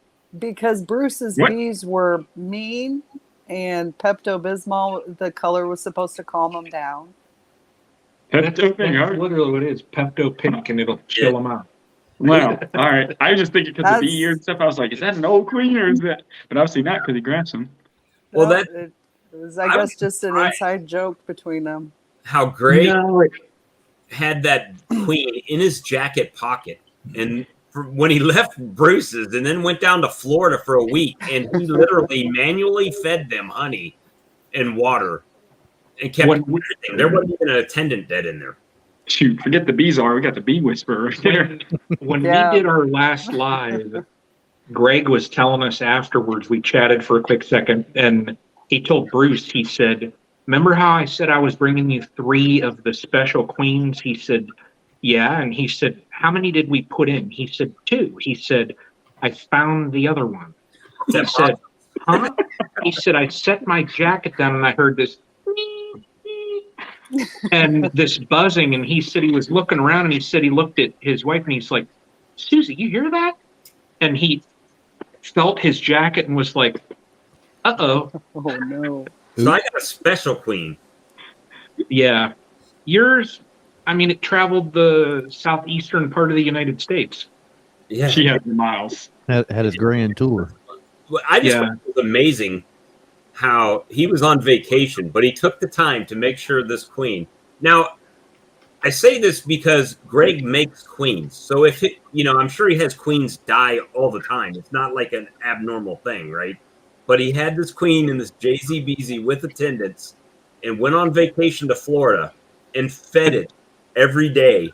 He probably brought it out there. Can you imagine, like, standing on the beach? Here you go. Look at the waves. I was thinking in my head, I'm like, man, I wonder what this queen's really going to do, because it's been caged for a week. It's not been laying. It's just been in a cage.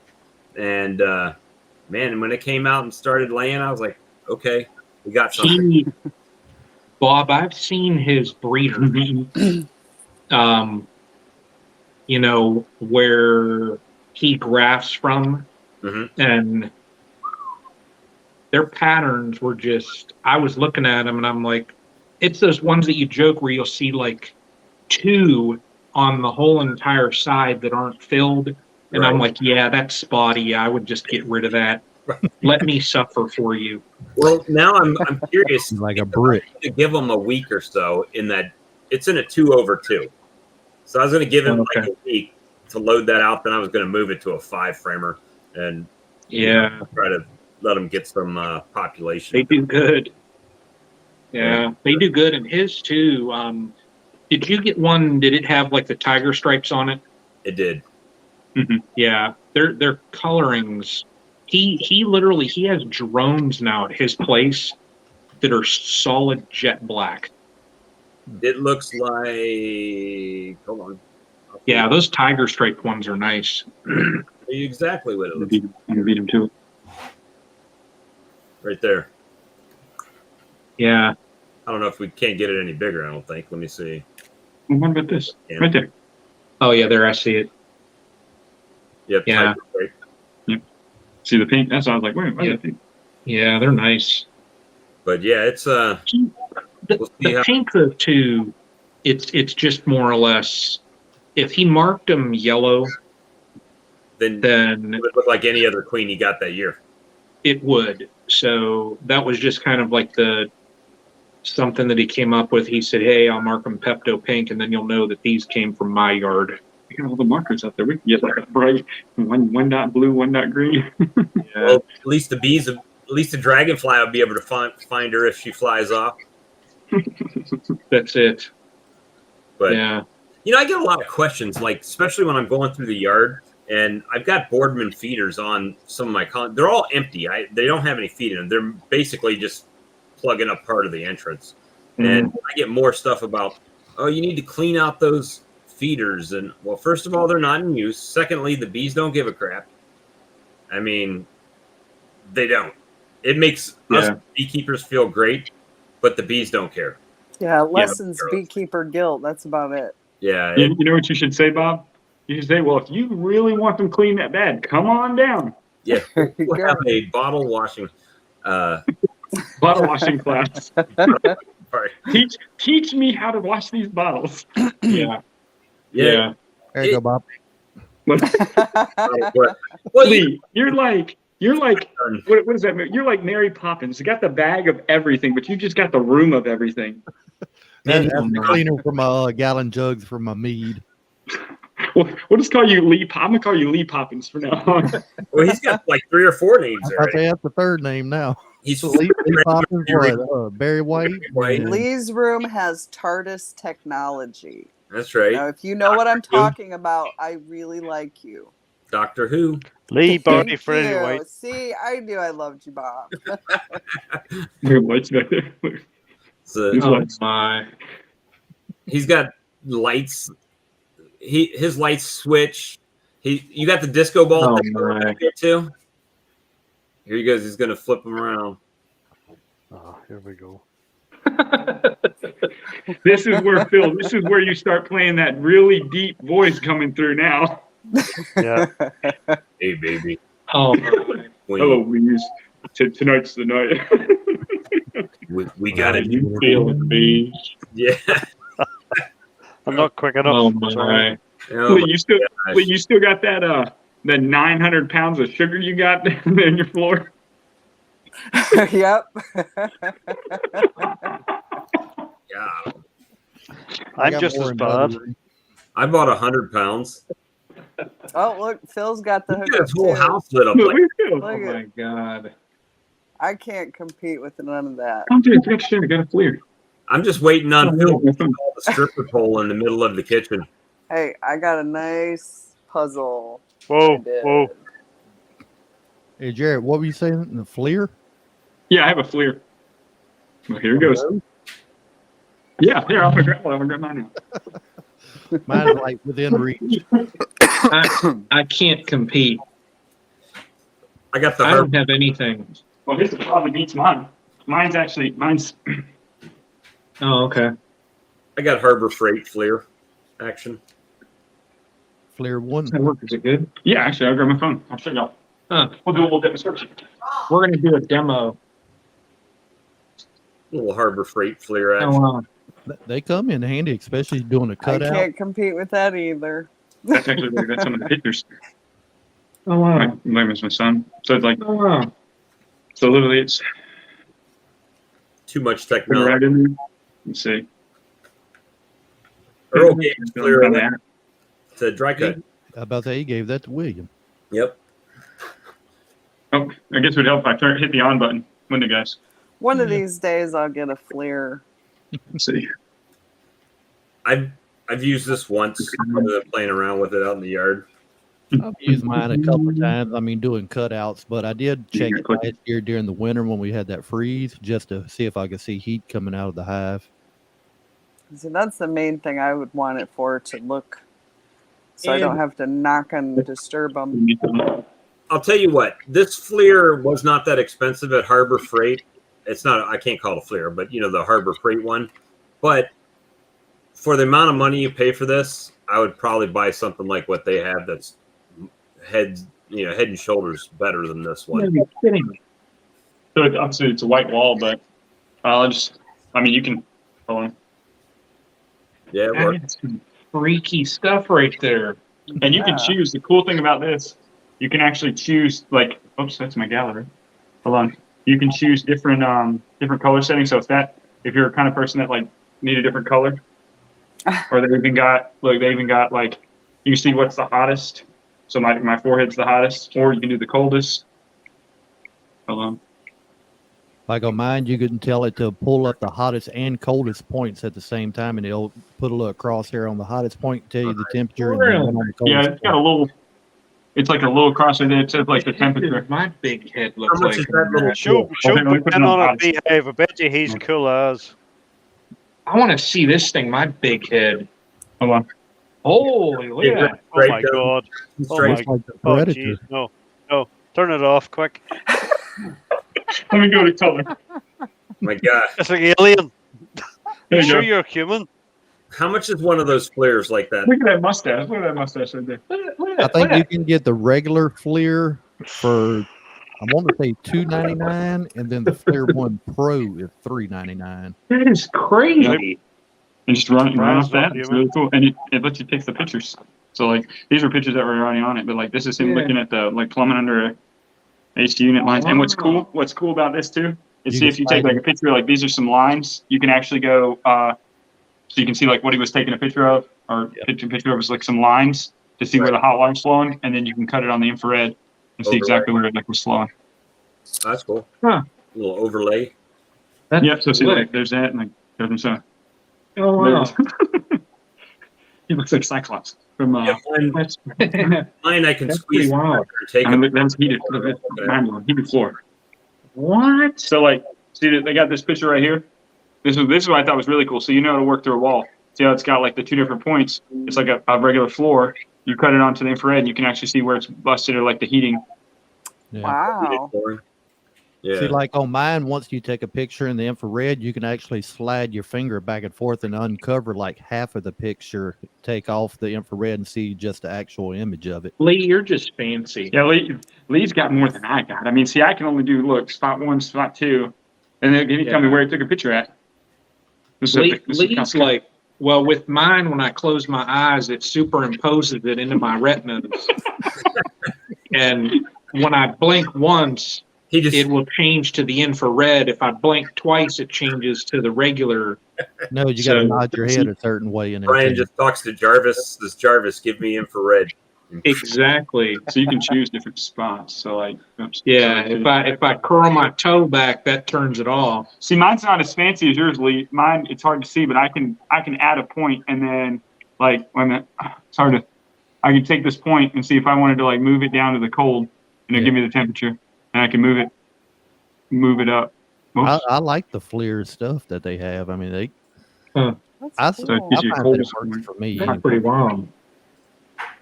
All right, guys, we have hit the 10 o'clock hour. Lee's bedtime. Yeah. 10 o'clock. I got to drive to Roanoke.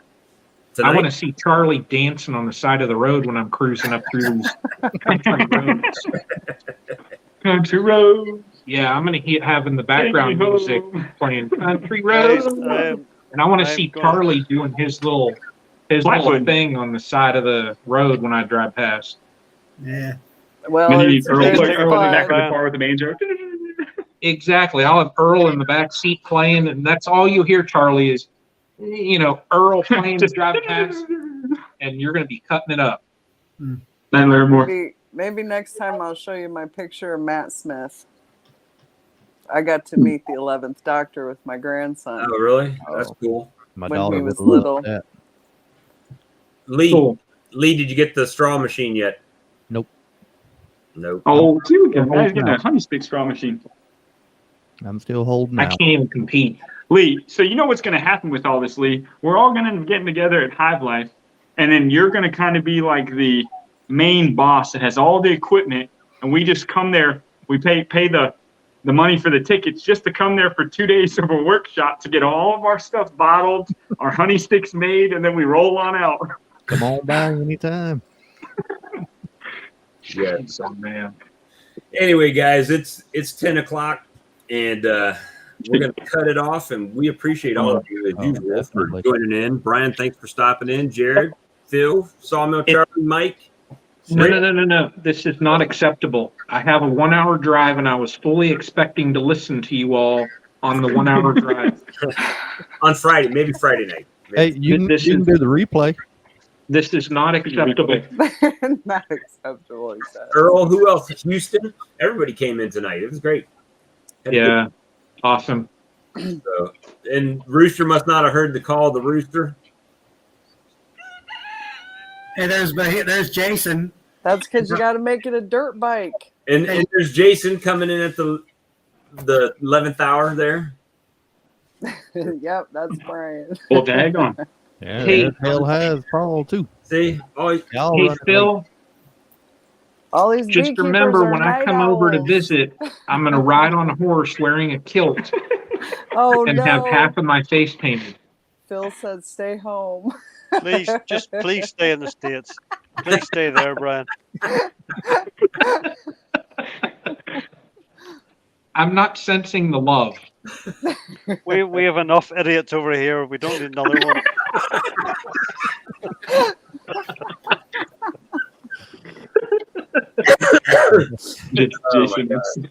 I promise when I have my kilt on, I'll have underwear. I'd rather have Barney White over here than you, to tell you the truth.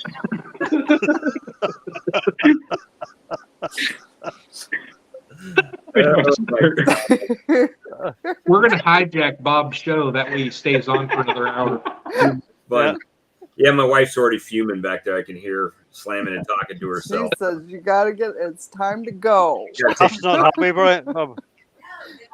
Huh? No, Yeah. no, I can hear Yes, it.